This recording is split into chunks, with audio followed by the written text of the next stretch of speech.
नमस्कार, लोकसंदेश न्यूज चॅनलमध्ये आपलं स्वागत आहे। पाहूयात आजची विशेष बातमी।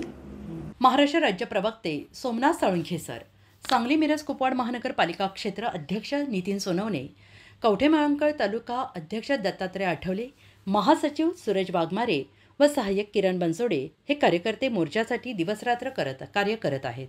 प्रतिनिधी शुभम वसंत नागे। बाळासाहेब आंबेडकरांचा